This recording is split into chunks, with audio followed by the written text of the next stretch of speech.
Olá, como está? Como foi a sua semana? Estamos juntos mais uma vez e vamos estudar a Bíblia, a Palavra de Deus. Mas eu quero te convidar antes para termos uma palavra de oração. Bom Deus, auxilia-nos, orienta-nos no estudo da Tua Palavra, que o estudo aqui feito possa edificar-nos, ensinar-nos a Tua Palavra, a Tua vontade, e que possamos sair enriquecidos deste encontro. É a oração que nós fazemos no nome de Jesus. Amém. Muito bem, meus queridos irmãos, no nosso último encontro nós concluímos o livro do Gênesis e eu quero dizer para os irmãos que continuo usando a revista publicada pela Horizontal, escrita pelo nosso querido e saudoso professor de saudosa memória, Darcy Duzlek. Esta série de 4 revistas propõe o estudo da Bíblia toda em um ano. Então nós terminamos no finalzinho, antes de Gênesis, entramos nos últimos livros, porque entramos na pandemia e aí começamos e demos prosseguimento ao estudo, começando ali pelo livro de Colossenses, mais ou menos. E agora então nós retornamos ao Gênesis, que foi o nosso encontro anterior, nossos 3 últimos encontros, e hoje nós vamos falar um pouco a respeito do Êxodo. Nosso tema é Deus liberta o seu povo. Deus liberta o seu povo. Êxodo capítulo 2, versos 24 e 25, aqui uma compilação, diz-nos o seguinte: Deus olhou para os israelitas e viu a situação deles. Deus olhou para os israelitas e viu a situação deles. Deus liberta o seu povo. Na língua grega, êxodos com U significa saída ou partida. E a Septuaginta então deu esse tema ao segundo livro do Pentateuco. Os primeiros 5 livros da Bíblia, o segundo que nós temos é o Êxodo, e então ela deu esse nome ao livro de Êxodo. Esse livro que escreve a respeito da escravidão de Israel no Egito e a maravilhosa libertação que Deus vai fazer acontecer, ou seja, a saída, o Êxodo. Deus opera de forma maravilhosa em favor deste povo escolhido, A palavra Êxodo, para nossa curiosidade, a gente olha só o nome do tema, Êxodo, e originalmente Êxodos poderia aparecer pelo menos em 3 momentos aqui na Bíblia, a palavra de Deus, ou em 2 outras situações que nós poderíamos ver a palavra sendo utilizada no original. Lucas capítulo 9, verso de número 31, lá naquele contexto da transfiguração, quando Jesus vai lá orar e Jesus está próximo à sua crucificação, aparece ali naquele momento a expressão partida, que é a mesma expressão no original que vem de Êxodos. Mas nós poderíamos também afirmar aqui que esse momento da transfiguração, de partida, que é o que Jesus Cristo está antevendo para a sua morte e a sua crucificação, vem fazer parte da sua obra redentiva, de Jesus Cristo na cruz do Calvário. A palavra também aparece como sendo partida, Êxodos, quando nós olhamos lá em 2 Pedro, capítulo 1, o verso de número 15. Tem a ver com a morte do crente. Quando nós deixamos esta vida e então partimos para a eternidade. Há um êxodo da nossa vida nesta terra para a vida eterna na eternidade com o nosso Deus. Então aqui são 3 experiências que eu quis citar como curiosidade para os irmãos, tá? Experiências do Êxodo na Bíblia. A libertação de Israel da escravidão no Egito, a libertação do pecador efetuada por Jesus Cristo por meio da sua morte na cruz e a libertação do crente da escravidão deste mundo, por ocasião da sua partida para estar com Deus nas delícias do céu. Autoria. Alguns intérpretes entendem e fazem afirmações neste livro baseados em alguns textos bíblicos, que verdadeiramente a autoria é atribuída a Moisés.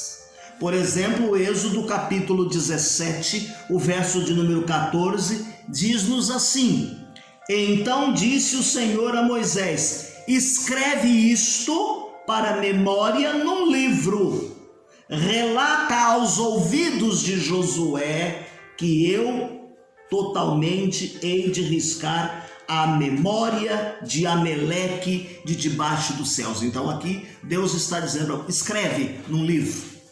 Então nós vamos falando aqui um pouco a respeito da autoria. Os intérpretes atribuem a Moisés isso, esse livro, que ele escreveu este livro aí de forma completa e final. Um outro texto que vai aparecer a citação de Moisés é no capítulo 24, verso 4, no capítulo 34, verso de número 27. Há eruditos, agora um outro grupo, que entendem que significa esses textos fazem parte de porções que foram citadas, escritas por Moisés.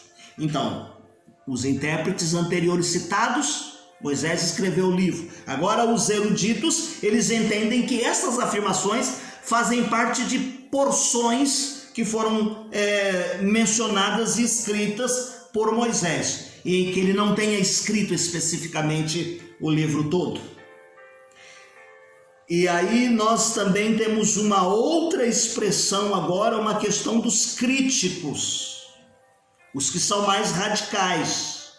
Eles negam veementemente que haja algum vínculo de Moisés que tenha escrito conteúdo do livro de Êxodos. Mas não há razão para a gente duvidar que Moisés tenha escrito esse livro. Você vai perceber que não são pedaços, mas o livro vai trazer uma unidade. Há uma unidade aqui no livro. Sugere que foi um só autor que escreveu. É bem verdade que a Bíblia foi e teve autor como Deus, orientando o Espírito Santo as pessoas a escreverem. Então nós percebemos e vemos esta unidade. A cada narrativa nós vamos perceber que o escritor o fez de primeira mão, como alguém que estava ali em loco e viu acontecer. Ele foi testemunha ocular dos fatos e então ele escreve os acontecimentos porque ele esteve presente. Agora, há um texto no Evangelho segundo João, capítulo 7, verso de número 19, e João, capítulo 5, 46 ao 47, em que o próprio Senhor Jesus afirma e faz afirmações do texto de Êxodo tendo sido escrito por Moisés. Como Moisés disse, como ficou escrito por Moisés. Então, o Senhor Jesus comprova isso. Então, dentro da autoria, nós colocamos aqui os intérpretes, nós colocamos aqui os eruditos, nós colocamos os críticos e nós colocamos o que Jesus Cristo deu a sua opinião e falou a respeito do escritor, da autoria do livro de Êxodo. Qual o propósito e a teologia do Êxodo? Quando nós estudamos o livro do Gênesis, nós citamos que era o livro dos começos. O Êxodo é o livro da redenção, é o livro da libertação. Ele vai registrar a libertação do povo de Israel da escravidão do Egito. E desta maneira, no registro, ele apresenta fatos históricos a respeito desta ordem em que o Senhor deu, que eles deveriam sair, e nós vamos ver aqui esses fatos acontecendo. Uma outra coisa que nós percebemos aqui na escrita deste livro, do propósito dele e da sua teologia, é o surgimento, a origem da nação dos hebreus, suas cerimônias religiosas também, uma terceira coisa. E estas narrativas todas foram citadas e descritas por Jesus em muitos momentos, principalmente porque tem a ver com a redenção do homem. Aqui a redenção, a libertação da escravidão do Egito. E quando nós vemos as citações no Novo Testamento, nós vemos a libertação, a redenção do homem do domínio do pecado, da escravidão do pecado, e na sua morte a libertação deste mundo. Seria impossível a gente compreender boa parte da doutrina encontrada do Novo Testamento sem compreendermos os eventos registrados no Êxodo. Então é importante que a gente conheça os acontecimentos de Êxodo, a sua teologia, os seus propósitos, para nós compreendermos também o Novo Testamento. O livro do Êxodo também vai registrar, meus queridos irmãos, a outorga da lei, da parte de Deus para o povo de Israel. Seria impossível, então, nós compreendermos esta doutrina a respeito da lei, por exemplo, porque quando nós chegamos no Novo Testamento, vem a questão da graça, vivemos pela graça e não mais pela lei, e se nós não entendemos a sua origem e o seu porquê, que foi dado lá no livro do Êxodo. Em último lugar, eu quero dizer um pouco a respeito do tema central. Olha, há muita riqueza nesse texto, o material narrativo aqui é muito rico, muito lindo. Alguém disse assim, o autor do texto diz assim: seria difícil a gente escolher um único tema unificador para diversos materiais que nós encontramos no livro do Êxodo. Uma das abordagens, por exemplo, que nós aprendemos no livro do Êxodo foi quando Deus reuniu seu povo lá no pé do Monte Sinai, quando Deus chama esta nação redimida, ele vem e traz ali aos pés para ter um encontro com Yahvé, para ter um encontro com Deus, e eles vêm, eles concordam em fazer uma aliança com Deus. Uma outra coisa que mostra a riqueza desse texto, e talvez nós ficaríamos assim, será que ele poderia ser o tema central do livro? É, por exemplo, a perseguição, que nós vemos que Moisés sofreu, Moisés fugiu, Moisés ficou parte do seu tempo longe, e depois ele retorna para ser o libertador da terra. Deus fê-lo nascer de forma miraculosa. O seu nascimento foi lindo, a sua sobrevivência foi linda. Muitas crianças morreram porque o rei mandou matar, mas Moisés sobreviveu escondido há 3 anos, meus queridos, para depois ele ser levantado como libertador do povo. Então nós poderíamos dizer assim, só essa história aqui daria o tema central para o livro do Êxodo. E o que não dizer, meus queridos irmãos, das pragas, das 10 pragas. Quando nós vemos Faraó endurecendo o coração, Deus endureceu o coração para quebrar esse homem. Cada uma das pragas traz um ensinamento, e a gente percebe aqui que riqueza de ensinamentos que o texto vai nos dizer, porque cada uma destas pragas batia de frente com uma divindade pagã que o povo lá no Egito adorava. Seriam narrativas poderosas que nós poderíamos aqui isolar cada uma delas e dizermos, esta cai bem como tema central. Mas o verdadeiro tema, o tema central do livro é o compromisso da aliança feita entre Deus e o seu povo.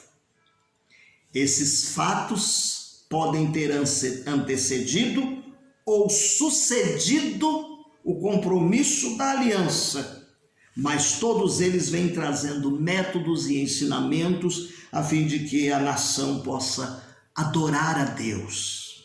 Eles vão adorar a Deus, vai surgir o sacerdócio, o tabernáculo, e tudo isso baseado no pacto da aliança feita com Deus. E todas estas coisas foram feitas e existiram para facilitar o cumprimento desta aliança.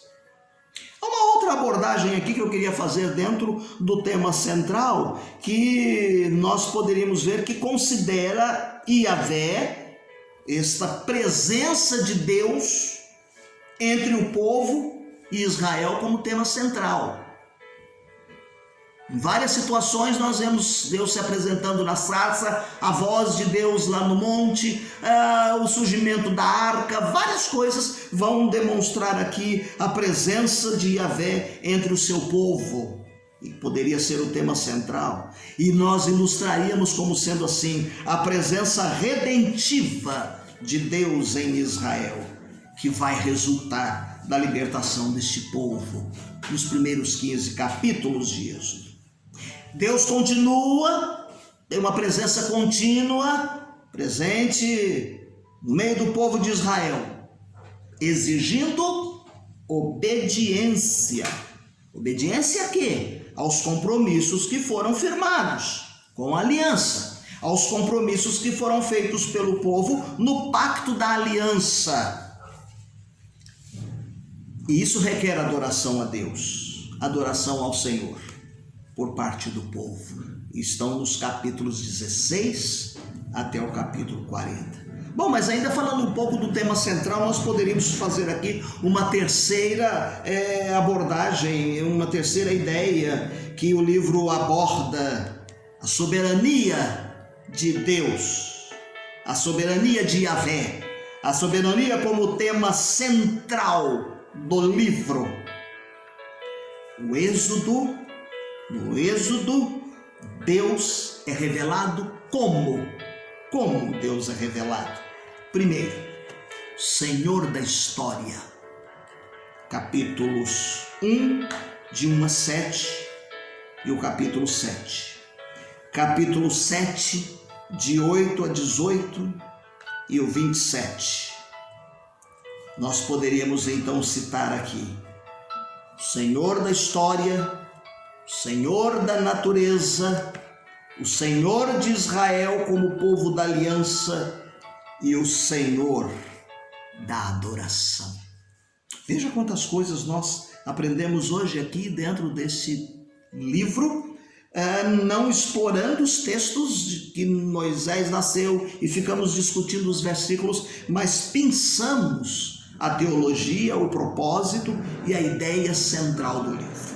No nosso próximo encontro nós vamos dar prosseguimento, ok? Nós vamos falar um pouco a respeito da estrutura do livro, que está composta da presença do Salvador Deus, a presença orientadora e provedora de Deus, a presença exigente de Deus, a presença de Deus que deve ser adorada, a presença disciplinadora e perdoadora de Deus no meio de um povo desobediente e a presença contínua de Deus. Essa é a estrutura do livro. E então, partindo dessa estrutura, nós entraremos no conteúdo do livro para termos mais um encontro abençoado e enriquecedor. Tá gostando?